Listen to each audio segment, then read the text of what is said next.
Hey, Mike. We got a show to do. Well, we do? Is it that time already? Yeah, it's that time. Okay. It is time for Wake the Kids, Phone the Neighbors, a Letterman tribute podcast. Let's get to it. Let's get it. Ladies and gentlemen, wake the kids, phone the neighbors.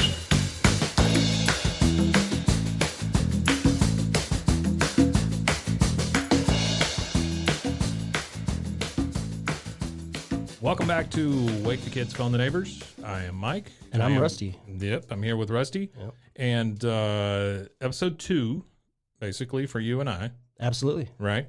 Yep. And episode 1, we talked a lot about Letterman's early career.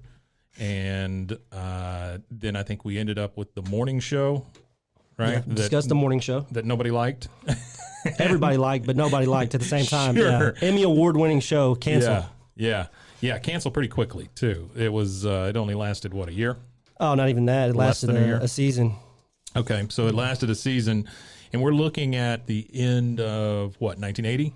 Late fall 80. Yeah, around late fall. Yeah. I think they canceled in October was the last show. Yeah. That was the final episode was October 24th, I think, Yeah. of 80. So between the two of us, you are definitely the research guy. You've done a lot of this. I am through this podcast reliving memories and reliving times that all this stuff happened. Absolutely. Right? And so as someone who didn't, I mean, here where we live, we didn't get the David Letterman morning show. We didn't get any of that stuff. Mm.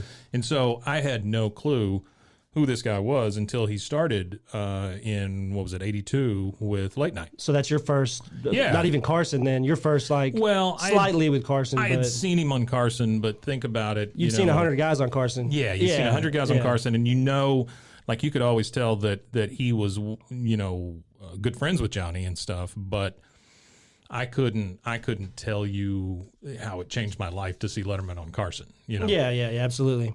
Well, I wanted to start off with, actually, I got a gift for you today. Oh, yeah? Yeah, I did some eBaying and stuff, and I wanted to bring you a gift for the podcast here. Wow. And I'll let you open it and tell everybody what you got there. So we got oh my goodness, look at this. This is fantastic. So we have, so we've got a comic book here. It is, so it's the Avengers, the Marvel Avengers, on Late Night with David Letterman. Absolutely. I thought you'd appreciate that. I remember bringing it up in the last our last conversation. Little did you know that I had already ordered it by the time the first podcast was recorded. I had no idea. It finally came in. It took a little while for it to get here, but here it is. This is fantastic. So it says on the front, it's got a weird drawing of Letterman because his hair is really odd here. It looks they got the gap perfect though. Yeah, it looks like a big helmet on his head, right?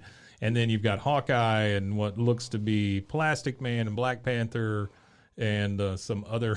Well, I know you're from the comic book generation. The comic books didn't really hit my generation as hard as it hits yours, but I figured you would appreciate that, being a Letterman fan and a comic book guy. So I appreciate this so much. Yeah, absolutely. This is January of what year? 1983. So that's going to be a year after his show started. Mm-hmm.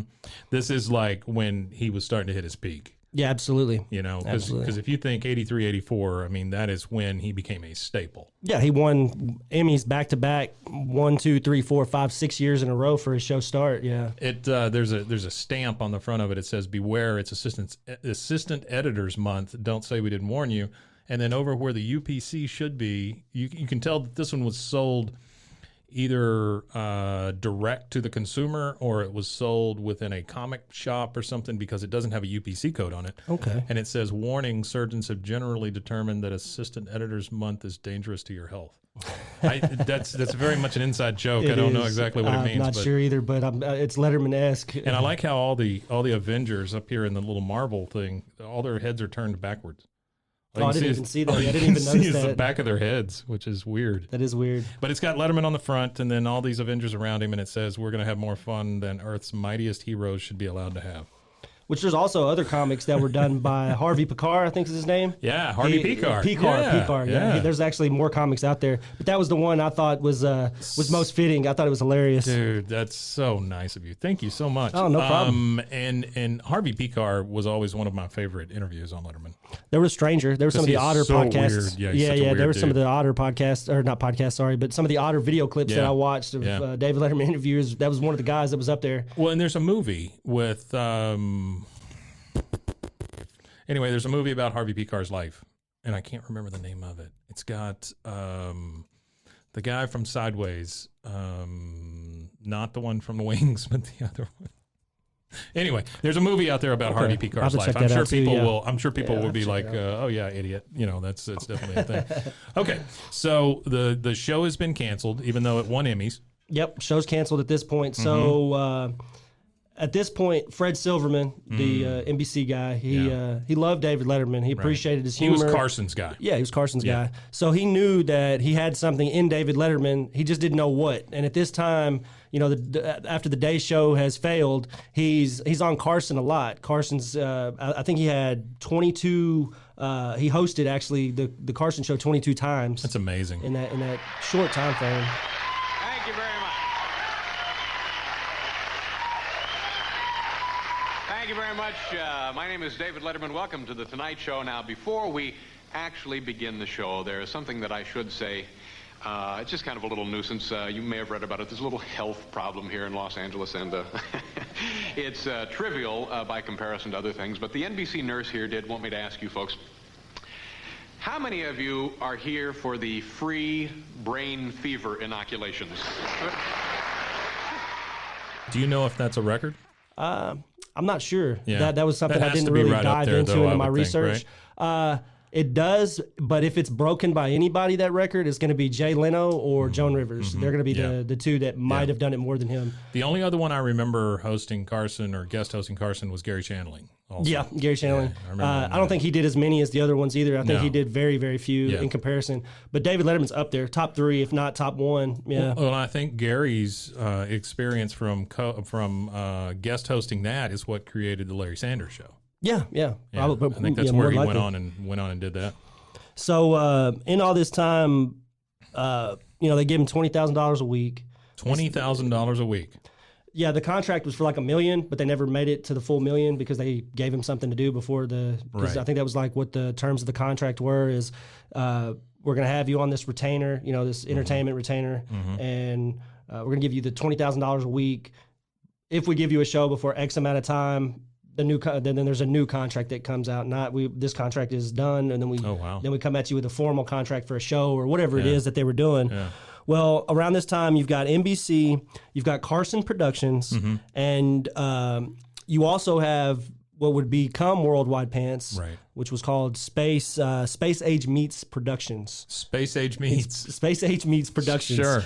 And NBC, Carson, and Space Age Meets, all three get together, and they make an announcement. It was November 9th, 81. Can you imagine being Johnny Carson, like one of the most respected people on TV or in the U.S. at the time, and you're going to have a co-meeting with a thing called Space Age Meets. Yeah, that's to be from that older generation of comedy, and then you got Space Age Meets. Like their comedy was so clean and so cut and curated a certain way, and then you have all the guys that were influenced by that pure comedy, and now they're coming out with even purer forms of comedy. It's just weirdos. Yeah, it's just weirdos doing meta weird stuff. Yeah, that's it. So they announce on November 9th that they're going to start the late night, and that's going to be the 12:30 a.m. slot. Right. And because previously, when Carson went off, I mean, you pretty much got the Pledge of Allegiance or whatever, and then you got, or maybe a late movie or something like that. Yeah, absolutely. You got a late movie. I think it was late movies was most of the time is what you'd get. You didn't have much. There wasn't much. Company, investing in the future of the Great North State. Join us again tomorrow for another day of the finest in television programming. And from the staff and management of KHSL, have a pleasant good night.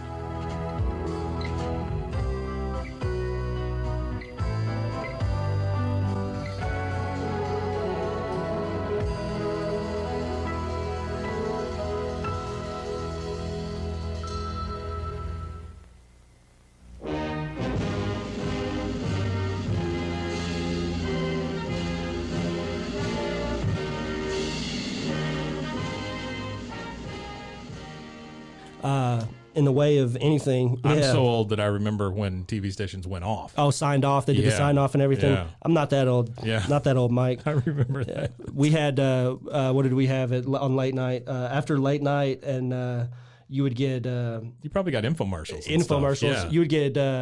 what was the infomercials? You would get the infomercials for the CDs. Sure. Or you'd get Time the Life. Busty Babes or something like that. It was like, You get the somebody sex selling lines porn and or stuff. something like Sure, that. sure, Yeah, yeah. that's what we got in the middle of the night. So remember, use your credit card and get 2 beautiful CDs for just $16.99. Call 1-800-818-6806 to order the Ultimate Love Songs collection on 2 CDs for $16.99 plus shipping and handling when you use your credit card. Call now or order online at timelife.com. So they wanted Space Age Meats.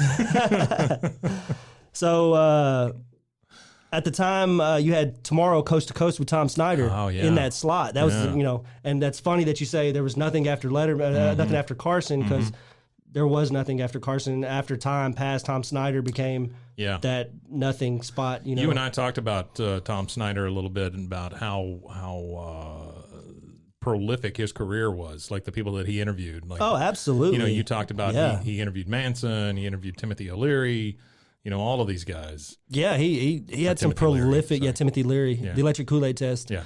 I don't know why I want to say O'Leary. O'Leary, I don't know either. I did too. Whenever we were discussing it, I wanted to, it almost came out O'Leary. I had to stop myself. He's descendants of the people who had the cow. Well, I'm sure. Burned down Chicago. Yeah, there you go. Sure. So he displaces the Tomorrow Coast to Coast, and then Tom Snyder was offered to move his show back an hour. The NBC didn't outright just say, "Hey, you're gone, you're done, this is it." Right. They offered him the ultimatum of, "Yeah, you could keep doing your show an hour later after Letterman." And after Letterman, and to think you got Carson and you got Letterman, and then Tom Snyder to follow. Tom Snyder at that time in his career, he actually didn't even really like the show. Yeah, sure. NBC did too much to it. They had their hand in it too much, and he didn't really like that when he watched Carson pretty much get to do what Carson wanted to do. Yeah. And to have the same, notoriety. I mean, at that time, people that knew Johnny Carson knew Tom Snyder. He was a known figure. He had the same kind of known. He was more of a journalist figure, though. Yeah, absolutely. Yeah, definitely. He was more of a journalist. He wasn't necessarily like a late night comedian. His show was always weird to me, where it was like in a big black box. Like it was just a black curtain behind them, and just 2 people sitting there, lots of smoking going on, and they would just talk about whatever. Yeah, he was more of an interviewer than like a comedian, I think, too. But he did single interviews per show too. So like he did the hour-long interview. Yeah, one person. Yeah. Happy Monday, a picture of the world's most expensive ice skating rink at Rockefeller Center here in New York. What a weekend in this city today. First of all, what a weekend in this city Saturday and Sunday, not today. Saturday, Lindy's Restaurant reopened here in Rockefeller Center down on 50th and 6th Avenue. I like that format. Yeah. I like the hour-long interview, but Tom Snyder's hour-long interviews, they're like I said, only the iconic ones to me really are interesting to watch, because I've watched a few of his interviews from just movie stars of the day or whatever, and none of them were as interesting as the the ones that made his career. Sure. So, Well, it's like what was some of the other guys of that time? Like the guy who damn it, he's like the little guy. And he was interviewing like John Lennon and folks like that. Oh, Dick Cavett? Yeah. I'm surprised I remembered that name. Wow. Yeah. Applause. So Dick, yeah, good job. Whoa. Dick Cavett. It's sad sorry to interrupt you, but it's sad what I remember that from. The only reason why I remember that interview is because of Forrest Gump. Yeah, that's right. That's the right. Dick Cavett show. Forrest Gump. That's it. That's the only reason why I know. Yeah, that was going to be the next words out of my mouth. It was like the one they redid on Forrest Gump. Yeah, absolutely. Yeah, I think of those guys as being the same time. Next guest is as unpredictable a man, I guess, as you could meet. He's original, brilliant, sometimes angry, sometimes not. He recently covered the conventions for Life magazine, and this turned into a book that he has written based on his experiences, and his reporting is so great to read. His book is called St. George and the Godfather, or St. George, as they say in England. I don't know for sure what that title means. He, however, is called Norman Mailer. Here he is. Yeah, Dick absolutely. Cavett, Tom Snyder. Yeah, they're around that same time. Yeah, absolutely. Even they're in Merv the same Griffin space. to a certain Merv Griffin extent. to an extent, absolutely. Yeah. They're all around that same time frame. Yeah, absolutely. Merv had more of a like regular talk show type setup. He was funnier too, though. I feel like Murph had a little bit more comedic talent than Tom Snyder. Tom Snyder's pretty dry. Tom Snyder is extremely dry. Yeah, and Dick Cavett. Dick Cavett was a funny guy. Yeah, he was funny, but always very dry. He's dry. Very dry humor. Yeah, very dry humor. Yeah. I think Tom Snyder's just dry. He's just dry in general. Just dry in general. Yeah. All right, so getting back to our namesake here, Letterman. He's been offered this show. Yep. So. Offered the show, of course he takes it. They do the announcement on November 9th, 81. Of course, the targeted audience is young males. They're trying to appeal to, 18 to 24. 18 to 24. Sure. Probably more like 18 to 35 is really what they were going for, but 18 to 24.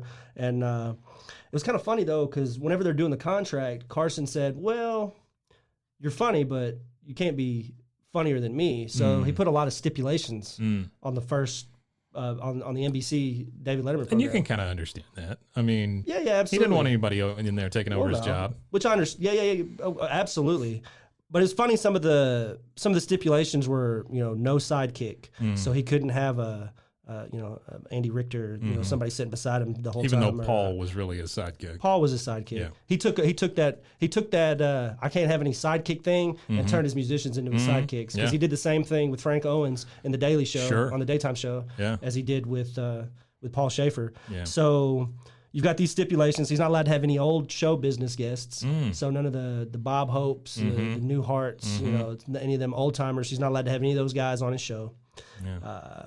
Which that changed at a certain point. Yeah, at a certain point it changed, absolutely. But originally, whenever Johnny's Letterman retired, whenever Carson retired, I think is probably when all that changed. When all that changed, and that's about the time he went to CBS anyway. Yeah. So he was allowed limited topical jokes in his monologue. So his monologue had to been, they had to review his monologue to make sure that he didn't have too many funny jokes in his monologue. Wow. Which I thought that was interesting. And then, of course, everybody knows it was filmed at 30 Rock, which was the original RCA, later the GE building. And they did that to avoid guest overlap. So if Johnny had somebody on, there's no way that David Letterman could, have those same people on the same night anyway. So, and I think that pulls us into the station on the first episode. Yeah. That's pretty much the quick build up to the first episode. Yeah, so now I'm caught up with you, basically. February 1st, 1982. February 1st. 12:30 a.m. Eastern is where we're at. So when the beginning is just fantastic, by the way, and it very much gives homage to his morning show. Oh, absolutely. With the Rainbow Grill Peacock Girls. Yeah, absolutely. So and then the first thing we get is Larry Bud Melman, which we've never seen before. No, never seen him before. Comes out of the darkness. The Boris Karloff, Frankenstein, homage monologue. Yeah. Almost like a night gallery. Yeah, with his head kind of tilted. Kind of yeah. The shadows on his Alfred face. Hitchcock. Yeah. He comes out and tells you how this show may be shocking. It may... Real avant-garde style. Yeah. Yeah, it's fantastic. And then it leads right into the Peacock Girls. Yep, it leads right into the Peacock Girls, and then they do their dancing. They put their feathers together. It's like an old what you would think like an old Las Vegas strip show. Yeah, showgirls. Yeah, absolutely, Vegas showgirls. And then Letterman comes out through the feathers, and this is, I would say, 95% of America. This is their introduction to David Letterman.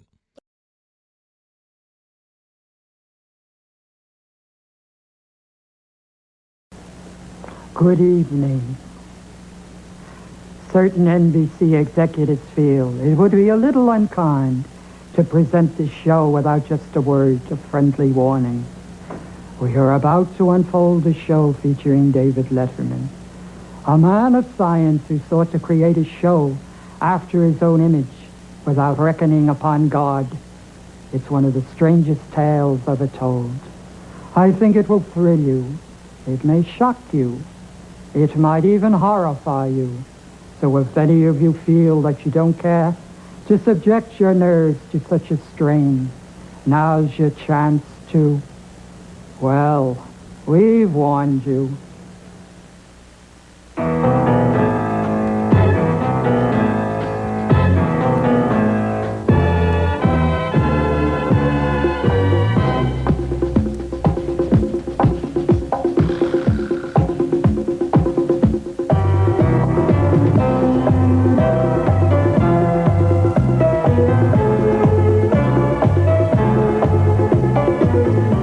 New York, one of the most exciting cities in the tri-state area.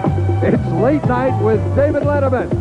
Tonight's guests are Bill Murray, Don Mr. Wizard Herbert, also a tour of the set, a special late-night report on the shame of the city, and the Rainbow Grill Dancing Girls.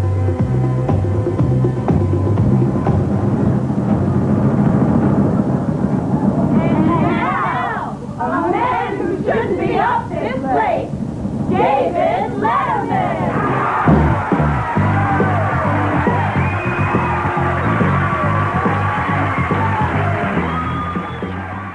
Unless you were a die-hard Carson fan and you just religiously watched it. Yeah. At this point, you probably know who he is in passing. Yeah. And then again, you might not even know who he is in passing. Yeah. There was a podcast that I watched. I'm 31, and I listened to a podcast over the week, and hilarious podcast. It was the B-Man podcast I was telling you about, where they interviewed David Letterman, and they called a pet shop, and the manager of the pet shop was 30. Yeah. And they said, "We've got David Letterman here on the line.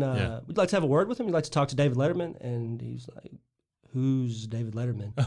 Like there was no significance to him who David Letterman was. I'm and I was sure like, Letterman got a kick out of that. Oh, he did. He loved it. He ate it up. It was great. Yeah. And then it made me laugh because I'm thinking, I'm only a year older than this guy, and he does not know who David Letterman is. Yeah, but dude, you kind of immerse yourself in this stuff, though.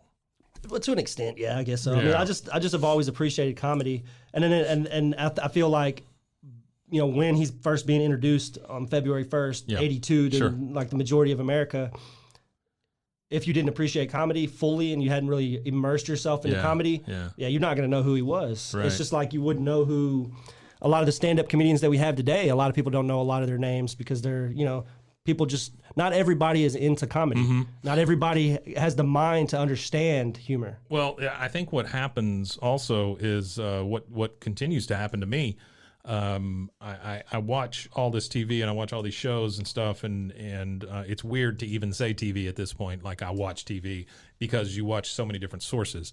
Oh, absolutely. But if I go back and I rewatch something, so like for instance, I'm almost done with rewatching all of King of the Hill, and I did not realize how many people were in that, and how many writers, and how many influences there were. Absolutely. I mean, that show. Love it. And that's like one of my favorite shows. But that happens to me all the time where like if I go back and I watch something, I'll be like, oh shit, well there's this comedian or there's that comedian or whatever. And I've probably seen this thing 5 times, but it doesn't click with me unless they've gone on to do something else. Absolutely. Well, You know? I think you find that in a lot of, like we were discussing earlier, you find that in a lot of different avenues of comedy where people start off writing for somebody and then they go do something else, and you're like, you have no clue of the connection. But or even just actors. Even just actors. like, and I don't mean even actors, but you know what I'm saying. It seems like it would be easier as a writer to get somebody to like you and move on to a thing. An actor is forefront, you know, on the screen, and so it would seem like it would be harder to get those additional appearances and stuff. Oh, absolutely. I think so too. I feel like it's easier for writers to move around than it would be for an actor to be fluid. Because if you look at a lot of David Letterman writers, they go on to do prolific things that, unless you do the research, you would have no clue that they were attached to David Letterman in any way, shape, or form. And there's a lot of his writers that you can go back and look at and see the different things they've done. I think that'd be a cool episode to explore that. We had talked about doing something with Merrill Marco. Yeah, Merrill Marco. And then, you know, my desire to do the Larry Bud Millman thing and the Chris Elliott thing. Yeah, and talk absolutely. about all those connections and where they came from. And I all think that that's kind of what stuff. a lot of our content's going to be. Yeah. Actually, Mike is making connections with David Letterman to other pieces of comedy that everybody else might know and be able to appreciate more than David Letterman. Yeah. Which that's what the great thing I feel like is about late night in general is all of these late night guys have people that come on their shows, write for them, they come and do interviews with them, and then you get to go on and see all of the great stuff that they do. And that's what makes late night so prolific, because you wouldn't otherwise see these people or get to experience their comedy. And the only other thing I can think of that well, I mean Carson, but the only other thing I can really think of that feels this way is Saturday Night Live. You know, because you have all the connections and all the people that have gone through the writing room and all that kind of stuff. But I almost feel like Letterman and SNL kind of have this tie to each other because a lot of those people came and went throughout his show, Saturday Night Live, writers, all that stuff. I think they all kind of cross paths at the same time. And I think it's that 30 Rock thing. Yeah, it's the 30 Rock thing. Not only is it the 30 Rock thing, it has to do with, I think it's got a lot to do with the Comedy Store, too. Yeah, that's true. And there was a lot of those SNL comedians that kind of started out in the Comedy Store. And even when you talk about SNL comedians, you might be talking about writers. Yeah, writers too. Yeah, not just people standing on stage performing. We talked about Al Franken and Davis last time. They started out as writers, right? Yeah, they were comedians. They were writers. They were just looking for a thing. Whether that means we're going to be writers the rest of our lives, or we're going to be stand up, or we're going to do skits, or we're going to whatever it is. It feels very much like a lot of these folks started out that way and just said, okay, I'm going to do the shotgun approach, and then all of a sudden they end up being writers, or all of a sudden they end up doing skits on this thing or that thing or whatever. Yeah, it's I don't know that this is where we intended to take this podcast necessarily, but I think it's the most interesting pathway. Well, it's the evolution of it. Yeah. Absolutely. Like it's I feel like it's a David Letterman tribute, but you can't tribute David Letterman without discussing his influence. Sure. And that's what it is there's so many people that can attribute late night, not just David Letterman, but late night in general, to their comedic success and their successes in general, whether it be with comedy writing or comedy acting or anything in those avenues, whether it be going on to create animated shows for Adult Swim or anything like that. There's so many different things that these people go on to do that I feel like have to be explored a little bit. So let's dive back into episode 1. So we get the big introduction. And then Letterman takes us on a tour. Yeah, we have the piano concerto number 1. We have the Tchaikovsky, and then the Peacock Girls, and then he does the super sarcastic tour of the studio. And then at one point he goes in, and you're there at Oktoberfest. Goes into the control room. Yeah. Talks about how's this is the brain trust. This is where everything comes from. He walks in, and there's Oktoberfest going on. Yeah, absolutely. And the one thing that I noticed is a very, very young Chris Elliott. As he walks into the room, he's just kind of part of the crowd. So it makes me assume that all of the people in there are people that work on the show. They're all writers. Probably so. Yeah, probably so. Yeah, I imagine so, because he was, as far as including everybody, David Letterman really put a lot of people in production in the show. Biff Henderson being one of the bigger ones. Yeah. He really integrated everybody. He wanted everybody to feel a part of the machine. Well, it also feels like it was necessary. Like at that time, I doubt there were that many people working on the show. So probably not. You have to use every part of the buffalo, Yeah, absolutely. Use everybody for everything. Yeah, and that's what they were doing. Absolutely. That's what they were doing. Not many people ever get to see the inside of one of these things because it's a pressure-packed area. It's just about like being an air traffic controller. Let's go on inside and see how this baby works. What did I tell you? Yes, sir. You folks are in real luck. It's Stein night, I think. How's it going? Good. Oh, this is great. How are you? Our director right over here. Al, how's it going? Nice to see you. We got to take a break. We'll be right back. Thanks a lot, folks. Yeah, and then going to the SNL, so he has his first guest, Bill Murray. Bill Murray. That was the first guest, the bookends, so to speak. He's the David Letterman bookend. So he's the first guest on Late Night. He is the first guest on the CBS show. Absolutely. And then he's the last guest that Letterman ever has. Ever has. Yeah.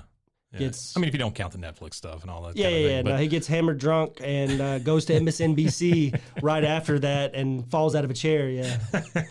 He had a good time on that last episode. Bill Murray did. Fantastic. Yeah. Bill Murray's one of my all-time favorites.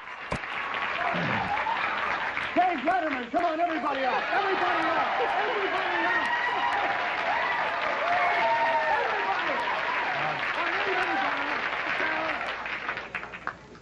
Hi, Bill. How's it going? Fine, nice to see you. Good. Thanks for being on the show. I certainly appreciate that. Oh, good. Well, I just wanted, I hope you don't take any offense. Offense at what? Well, I just came in. You folks in the studio probably don't know this, but I had to go I had to go back home, and I came right back, and I got caught in traffic. They were a little nervous out there. It was no problem. It's just that I'm not wearing shoes right now. No, I'm just kidding. I have shoes. Oh, there was a problem earlier? No. They didn't tell you, obviously. You look sedated, so obviously you don't know.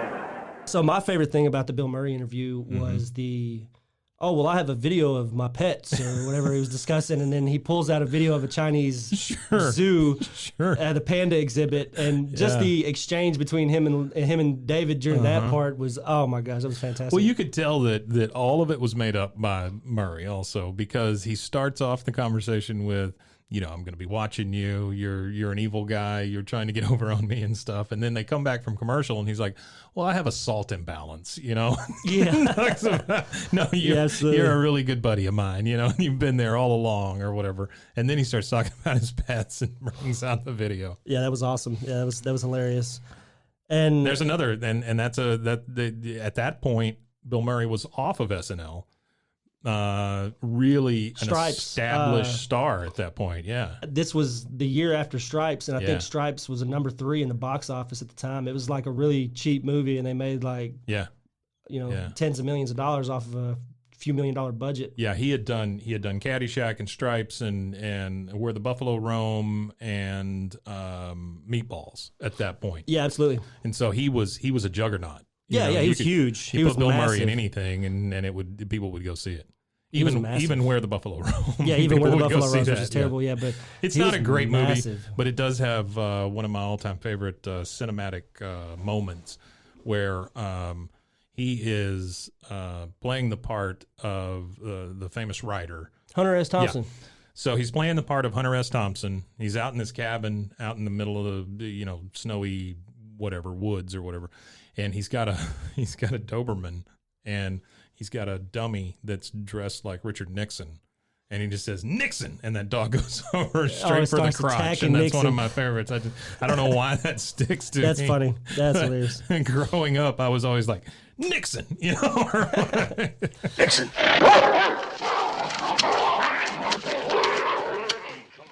So Bill Murray's an established star at this point. Mm-hmm. He comes on this show that nobody really knows what it is. Nope.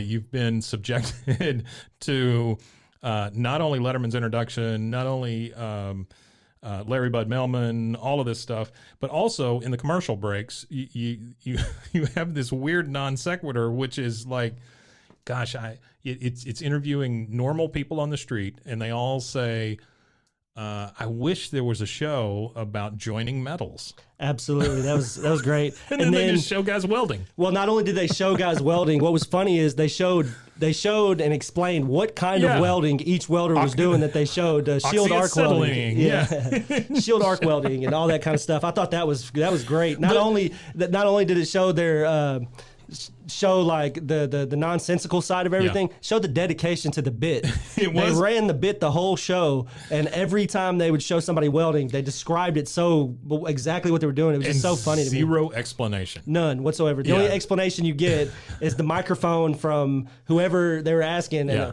well, I would like to learn more about joining metal. Like, why is there not a show about joining metal? I wish there was a show about joining metal. Yeah, it's just the dumbest thing, but it's fantastic. Phrase of joining metal. Okay. Something about how to join metal. I would like to see the metal is joined.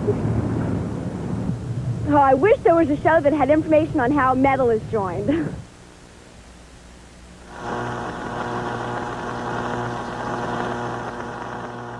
All right, so after Bill Murray, we move on to what?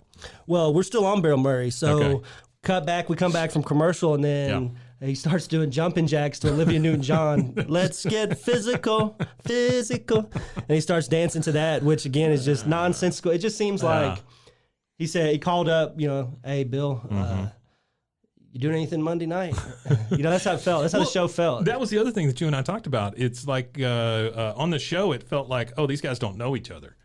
But they know each other, and they had to prep for some of it, or they just said, screw it, just make it up. And it feels like, that's how it feels to me. It was like, there was like, hey, we've got this, but we're just going to kind of ad-lib. Yeah, sure. It feels like they knew what they were going to do, and then they just kind of went with it from there. I don't know that Letterman and his writers even knew what the show was going to be at that point. No, I don't think they did. I think they were just... Let's just throw all this crap at the wall and see what happens. Yeah, just like the thing with the daytime show. They didn't really have an idea of... They just knew that they wanted to be funny. Right. And they... they didn't shy away from their own funniness, what they found funny. The laughing, if you're not laughing, they don't care. As long as they're laughing is how I feel about all of anything that David Letterman ever did. Is he's not looking for your laugh. Yeah. He's not satisfied with everybody else's laugh. It's is it funny to me? Is it funny to the staff? Is it funny to the studio audience? Is it funny to the people that are watching me and in the environment with me right now? And he struggled a lot with all those kind of things. I wish there was footage of like those writers' rooms and stuff from that time. That would just be fascinating to watch. Would be. Some of the ideas, some of the ridiculous stuff that they came up with and threw away. It would be. Imagine if they had the technology that we have nowadays. No kidding, you know what I mean? right? It's insane to you think would just of, stream the writers from you their could writing just room or whatever. put a camera on them and you could just see the cogs working. Dude, I would never get anything done. I would just watch that all the time. It'd probably be mind-numbingly hilarious. You'd probably laugh so much you'd have to turn it off. Yeah. All right, so we get through Bill Murray. What happens next? They do. After Bill Murray, it cuts to the Larry Preston change of school hours, February 1st, 1982. The school hours are now from 12 noon to 3 o'clock. But the president says they can leave whenever they want. Sure. Yeah. The hope of the president is to broaden the interests and grow his citizens and watch more late night TV. Sure. And again, I think you said that you thought at first it might be a real thing. Yeah, I'm really I was thinking, I slowly was listening to it. I was like, okay, all right. They changed the school hours in the 80s for whatever reason. Nationally. Yeah, nationally. They changed the school hours. Yeah, they changed the school hours. And then as soon as he said, the school hours are from 12 noon to 3, but the president says that just means they can leave whenever they want. Sure. And then I knew, I was like, this is hilarious. And watch more late night. Yeah, this is hilarious. Yeah. Hello, I'm Larry Preston, Undersecretary of Education. I'm sure by now you've all heard about the president's change of public elementary and high school schedules. If not, let me refresh your memory. On February 1st, 1982, everywhere in the United States, the American school day will begin at 12 noon. That's right, school now begins 4 hours later. But the later start time does not mean that your children must stay at school later. The school day will still end at 3 o'clock. The president's official quote on the matter was, "They can leave anytime they want." It is the hope of the president and all of us here at the Department of Health, Education, and Welfare that your youngsters take advantage of this new schedule to broaden their interests, grow as citizens, and spend a lot more time watching late-night television. Thank you. That's a great bit. That bit, it really does, again, it just dives into the madness of David Letterman and Merrill Markoe, which, again, is David Letterman, I think. Merrill Markoe was his voice. Honestly. Absolutely. She knew how to write for him. Yeah. Specifically. I feel like she knew, I don't think that she could have translated any of her humor if she didn't have the translator, David Letterman. Yeah. I don't think anybody could have put it on TV. He was just kind of her mouthpiece at the time. Yeah, absolutely. Yeah. And to be honest with you, there were very few women hosting shows or given those kind of opportunities either.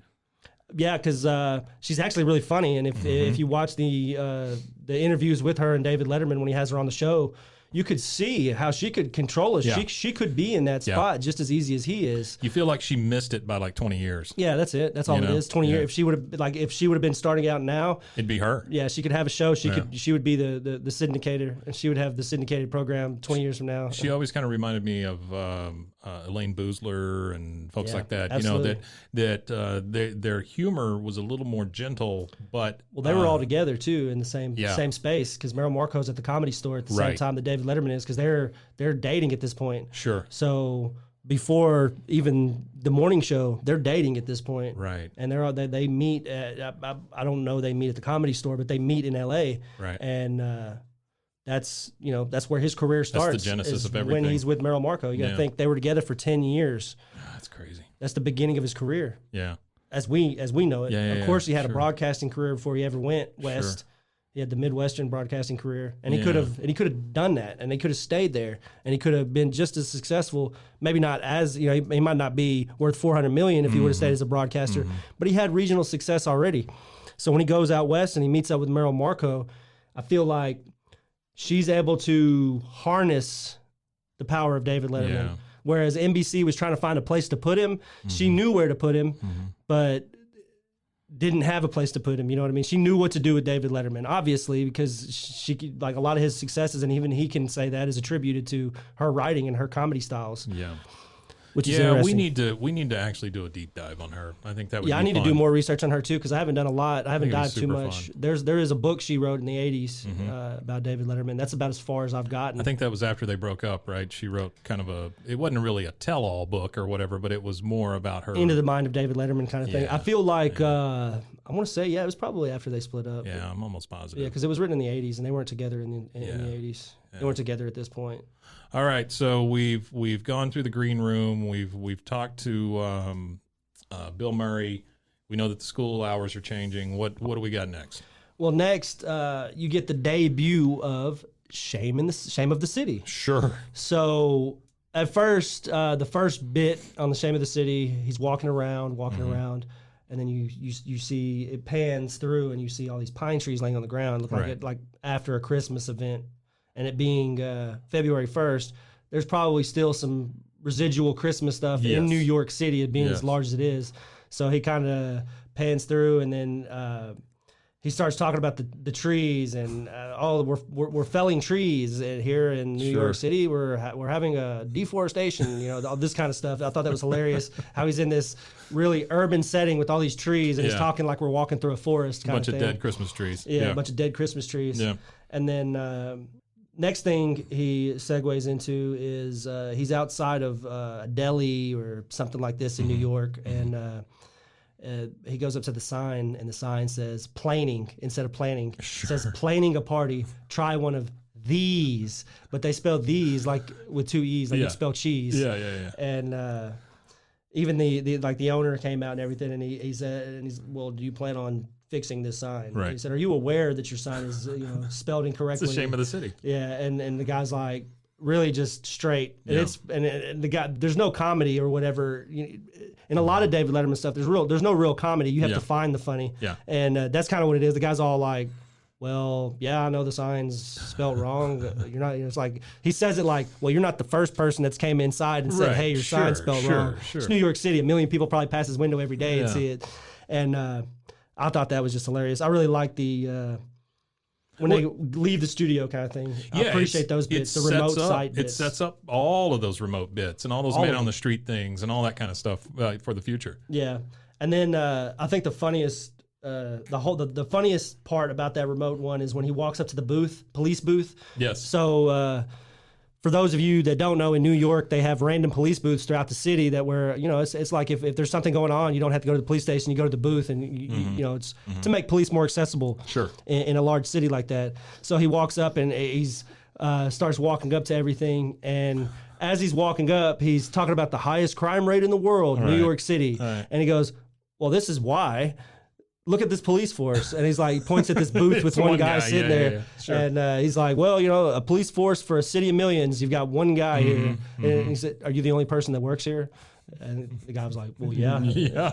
I'm the only one in this booth. Well, I'm the only one in the booth. Yeah. So those remote bits with that sarcastic humor, that observational humor, where he goes out and he's just looking at everyday things that, you'd walk by in passing and everything, nothing of it, but he turns it into a joke. Like the police booth. I would have walked past that police booth 100 times and would have never found that kind of humor. Oh, a city full of, at that time, the crime rate was probably terrible. Yeah, it was. In New York in the 70s and 80s. So, like, for him to... This is before Ed Koch came in and cleaned everything up. Yeah, absolutely. Yeah, so when he throws that joke, oh, it's the world's most crime-ridden city with the smallest police force. Yeah, you got one guy in a booth. New York City, center of culture, of wealth, of power, and victim of one of the highest crime rates in the history of mankind. A crime rate that continues to climb and shows no sign of stopping. And you have to ask yourself, is it really any wonder when you take a look at the police department? A population of 10 million, and this is the police department? It's shocking, horrifying, tragic, and yet nothing is being done about it. Excuse me, sir. Do you work here? Yes, I do. Are you the only one who works here? Yes, I am. Unbelievable, yet it's true. Truly, the shame of the city. Yeah, that does. It sets up very, very much the future entities of this the same sort of thing. Yeah, absolutely. Which segues into the next guest. Yeah. So his next guest was somebody I've never heard of before until this show. And Mr. Wizard? Yeah, Mr. Wizard. I'd never heard of Mr. Wizard whatsoever before. Wow. And in this research, I find out, well, Bill Nye the Science Guy. That's all he was Bill Nye for the 50s. He was. So David Letterman, as a child, 51-65 is when the show ran, 1951 to 1965. Yeah. Think about that, 14 years. Yeah, and he probably watched that show. Oh yeah. So absolutely. Without a doubt, David Letterman as a child, he was like Captain Kangaroo, or he was like anything else, of that time. Yeah, that was just a childhood memory of his. In the 50s and 60s, he was pulling 800,000 viewers at his peak for that show. Mr. Wizard, Frank Herbert, right? Don Herbert. Don Herbert. That's what I meant. Yeah, that's what I said. Don Herbert was a guest on Letterman several times, and he was always a really funny guy, and he seemed like he didn't mind Letterman's tomfoolery. You know what I mean? He didn't. No, he played up with it. He played into it, because he was used to kids. Yeah, and that's what David Letterman is a giant child. Yeah, that was kind of that was always Mr. Wizard's whole shtick. You bring in two kids and you show them how to rub a balloon on their head or whatever. Yeah, whatever it is he was doing. And you explain the electricity. From roughly the years 1951 to about 1965, there was a television program on called Mr. Wizard. Don Herbert, of course, was Mr. Wizard. This is very exciting for me. He's here tonight, ladies and gentlemen. The original, the one, the only, Mr. Wizard. Hello, Don. Nice to see you, sir.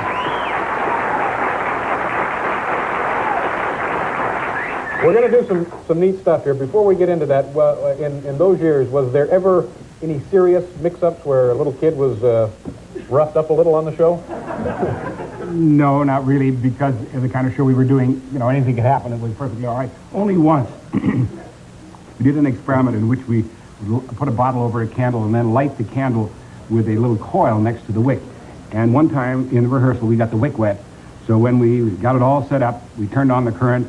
It got hotter and hotter and vaporized the candle so that in the bottle we had a mixture of vaporized paraffin and oxygen, and suddenly it disappeared from the close-up. up into the lights. And of course I was shocked because I thought, my God, the bottle blew up. It turned out I heard it clang down behind me, so I knew that and the child was standing next to me. They were covered with water, and I was too. And then as soon as I saw that she wasn't hurt, I got out a towel, wiped myself off, and we went right on doing it. Was she stunned a little bit? Yeah, she sure was. And that was the only time we ever edited the show. We cut the laughter of the crew. We kept everything.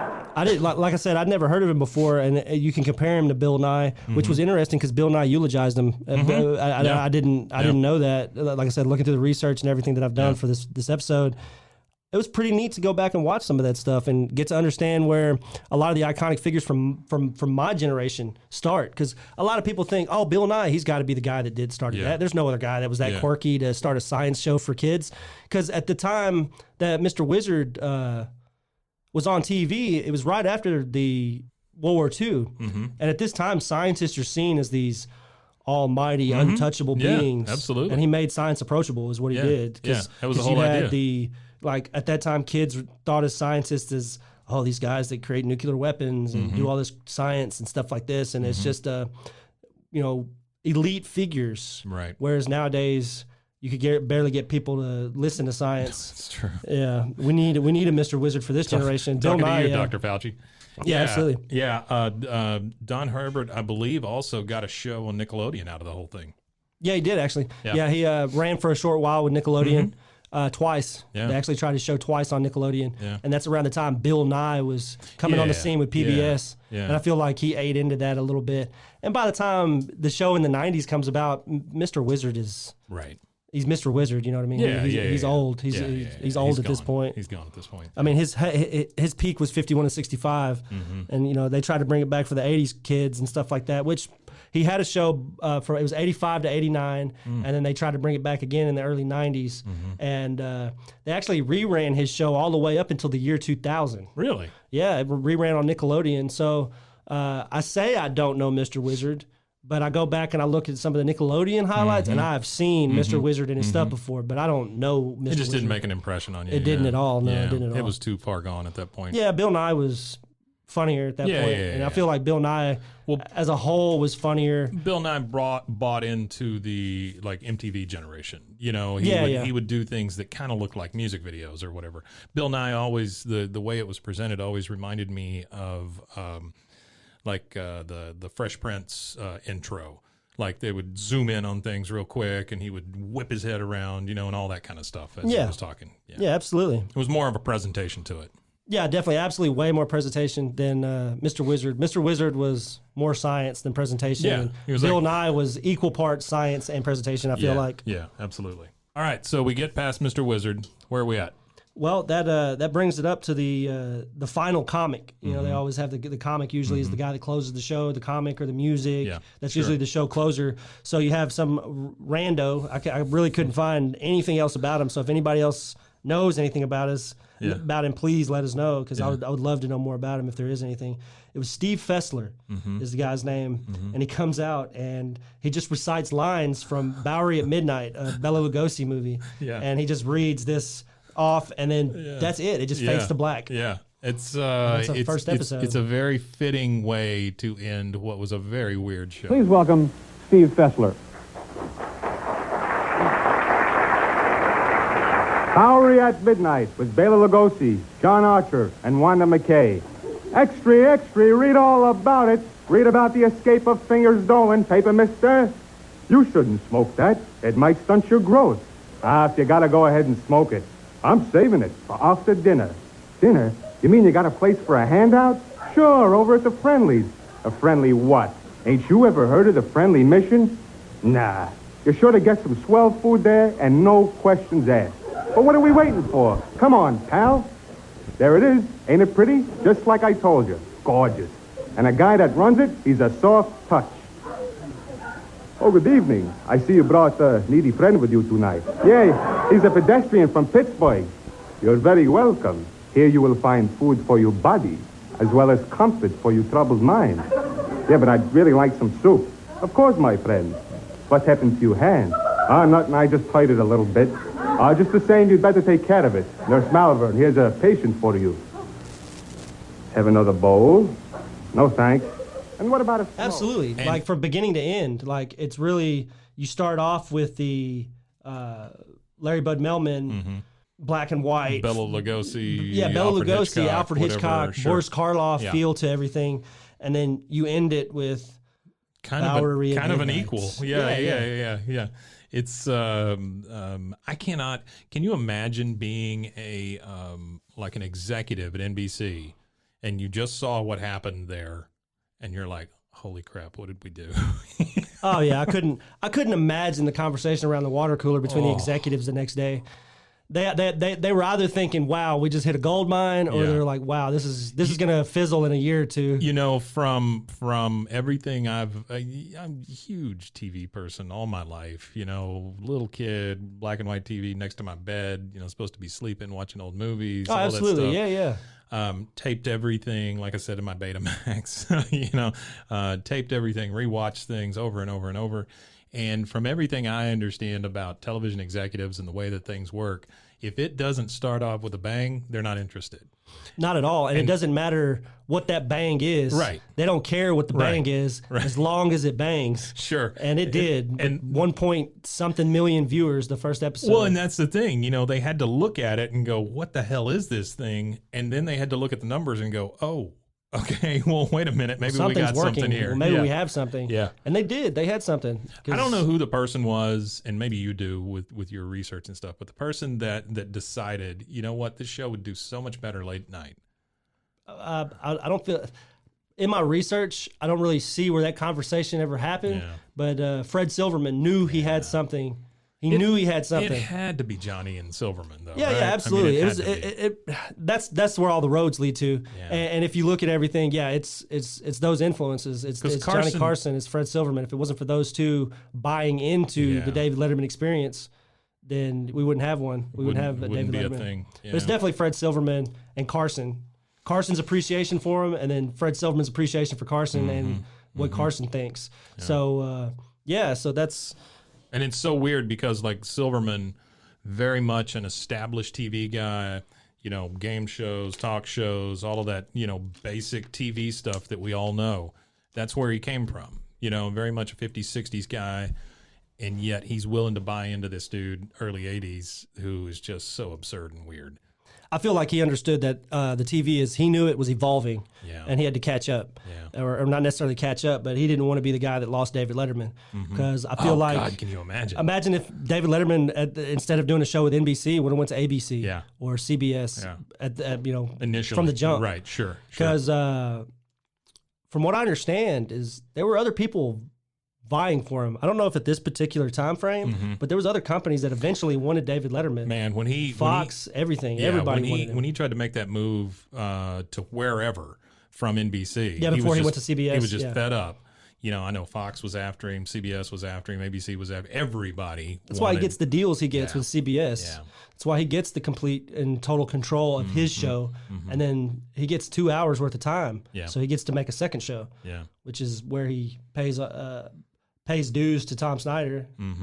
And then you lose Tom Gilmore Snyder, and and you all get the other Gilmore, and guys. you get Ferguson. Yeah. And then Ferguson rides it out to the end. Yeah. Ferguson was a great show. I wish he would have stayed around a little bit longer. Yeah. He left a little too soon, but he left on his own terms. Yeah. He left how he wanted to leave. And he left. Letterman probably should have left a little earlier than he did, but Well, he even I think he says that, right? He does. He says says that in a lot of his 10 years or interviews. He said he should have probably left the game a decade before he did, 15 years before he did. Yeah. Like he missed out on a lot of life experiences and opportunities. He says in a lot of these interviews, he's talking to people. He's like, "Well, you got a bunch of kids, right?" He goes, "That's my one regret in life is not having more kids." Yeah. He said, "I love my son." He said, "It's nothing about him." He said, "I just wish I would have siblings for him or something like that." Because David Letterman knows he's old and he knows that his son will be in his mid 20s when he passes, or he might make it till he's 90. Sure. Carson was in his 90s. Yeah. So he might make it to that age, but I'm not saying. I'm not wishing no ill on the man, but he understands that at some point his son is left. Yeah. As a young man. Yeah, absolutely. That's it. He doesn't. He's have not any out there family throwing a or lot of anything like balls that. around with him and stuff. No. Yeah. He's not able to do what he wanted. He wasn't able to be the father that he wanted to eventually be for his kids because he spent his whole career dedicated to the show. Yeah. And he even says that. All I was about 24/7 was the show, the Yeah. ratings. Yeah. He said he became a ratings whore, where he was only worried about ratings, and it affected his mood. It killed his mood. It killed his relationships. It killed his future. Everything. Yeah, Absolutely. it was all encompassing. He was just obsessed with it. Yeah, and which I guess is what you have to do to be a success. To be David Letterman. Yeah. Yeah, you had to sacrifice. So you've said Johnny Carson's name several times during this episode. And this has nothing to do with anything other than the fact that it's about Carson. But one of my all-time favorites is also Dana Carvey. Love Dana Carvey. Dana Carvey does the best Johnny Carson impression. Dana Carvey in general does a lot of great impressions. Wonderful impressions of people because they're always off in some way, right? They're not just a straight up like Rich Little. Do you remember Rich Little? You know that name? No, I don't know that You name. should look up Rich Little. I'll look Rich Little up. Rich Little was like the impressionist's impressioner. He was the guy that went to all of the roasts and all that stuff. He was the guy who would just come on and do straight impressions. Dana Carvey seems like he's got a little Letterman, a little Rich Little in him, where he does these impressions, but they're a little off. Like he does an impression of Johnny Carson, which is where I started this whole thing. The impression, and maybe Allison can find it for us and throw it in here, but it's Johnny Carson on his way home after he's had a couple of drinks. And so it's like he's driving this little car and he talks about how he popped into the capoozle or whatever, the name of the bar, and he got him a couple of green grasshoppers or something. It's just in the way that Dana Carvey says what he says as Johnny Carson with the mannerisms and the ridiculous crap that he's saying. I cannot hear Carson's name anymore without thinking about that impression. Without thinking from about Dana Carvey. Yeah. I'm going to have to check that out. Yeah, I like Dana Carvey too. I guess my experiences with Dana Carvey started with Wayne's World, and then he did that one movie where he was like a secret agent. It's stupidest crappy I can't even think of what it's ever. called, but I remember watching that in theaters specifically. Where he plays the turtle and all that the stuff. Turtle, Yeah, sure. the turtliest turtle in the Turtle Club. So yeah, it stupid. was so dumb. It's I loved a terrible it. I movie. loved Yeah. it. So did you ever see the Dana Carvey show when it was on? Never saw that. Never saw the Dana Carvey show. Yeah, you should look that up as well. I'll check that should out. be part of your. I want to say it came on Fox. I'm not 100%. Maybe ABC, but the Dana Carvey show. It came up in my research. I haven't watched it yet. It was a sketch comedy show, Mm-hmm. and some of the sketches were they were above and beyond anything I've ever seen on network TV. It was. I'll have to check it out. Yeah, that sounds like something I'd like. Yeah, there's one specifically about the Wizard of Oz. Just look that one up. Yeah. Okay. I'll check that one out. You'll be in good shape. You'll be in good shape. Gosh, look, a man in a suit. Hello, sir. I'm Dorothy Gale from Kansas, and these are my friends.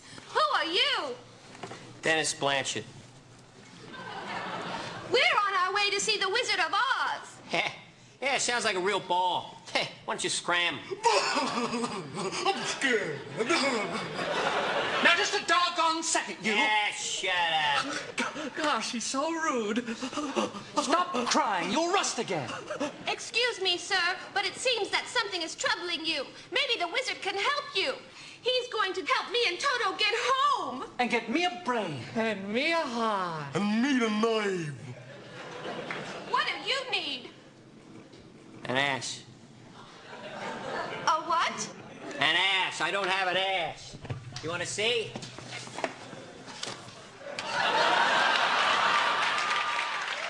Absolutely. All right, man. Well, this was fun. I think we made some progress here. We got episode 1 under our belt. We got the first episode underneath our belt, which is good. And I think that going forward, instead of doing this episode by episode kind of thing, we're going to start picking and choosing who we're talking about. So, for instance, we would do an episode all about all the interviews from Harvey P. Carr. That's where I was going with it. Sitting around brainstorming and thinking about what evolution it evolves into, because it does evolve.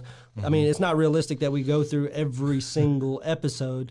That was my initial plan. Yeah. And I thought, well, I'll be 1,000 years old whenever I finish this. So. Yeah, I mean, and then I'll be 500 years old. That's If you're 1,000, I'll be 500 by the time we end it. Yeah. Well, not only that, I feel like there's a lot of filler episodes. You know what I mean? There's episodes that aren't as funny as other episodes, and a lot of reruns. Sure. And I feel like it's better to explore the facets surrounding him as well. Not just him, but all of the great talent, all of the great writers, and everybody that. So let's talk about that. What do you want to do? What do you want to do for the next one? I feel like we can't really go any further without exploring his relationship with Meryl Marco. Okay, so Marco's our next one. That's what I was going to suggest also. I mean, I think that's a natural that is the next thing we do. I feel like that, yeah, for sure. And then I don't think Carson needs an episode. I wanted to say, but that would be a whole other podcast. Yeah. So yeah, I feel like that's where we should start is Meryl Marco, because I feel like she has one of the bigger hands in Dave's career. She is Dave, basically. Yeah, absolutely. Yeah. Especially early Dave, because she kind of goes off and does her own thing. About 15 years into the David Letterman experience, she kind of goes off and does her own stuff. Just imagine being the person that unleashed that on the world, I think she apologizes. I think she apologizes a couple times for that. Yeah. I saw her in something we were watching on Netflix the other day. She was like a behind the scenes person or whatever. And she still looks great and talks, very favorably about the time and all that stuff. But she's got to attribute a lot of that to what she is now. A lot of the money that she had to be able to explore what she wants to explore personally comes from the money that was generated from that show. And time heals all wounds, and so I'm sure. Yeah, I mean, if you go back and if you go back and you watch the archival stuff, and you look at the every time she was on Dave's show, I mean, you could tell it was, to me, it feels like an unrequited love. It's like they loved each other, but they were just too focused and too worried about the David Letterman show. I think they were too much alike. That too. I think that was probably the thing. All right, so that's what we're going to get into next time. Thanks again, Rusty, for all of your wonderful research. You amaze me in the amount of stuff that you bring. Well, I'm going to try to start digitizing it. Also, no problem. Oh absolutely. My God, that's so cool. Yeah, well, Santa had to bring a gift. It's almost Christmas, so I figured I'd get you a Christmas gift a little early. We're going to frame that and put it up somewhere here in the studio. That'll be wonderful. Awesome. Yeah, that's great. All right, so I guess join us next time. If you want to check out the show or anything that we're doing, you can always go to roguemedianetwork.com. Rusty, any parting thoughts? Well, no. As the famous Walter Cronkite said, That's the way it is. That is the way it is. All right, guys, we'll see you next time.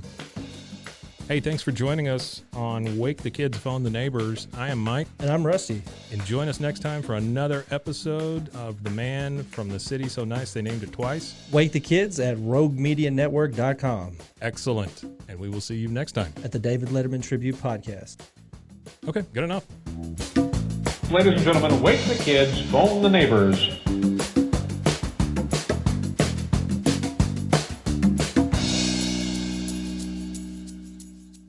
RogueMediaNetwork.com.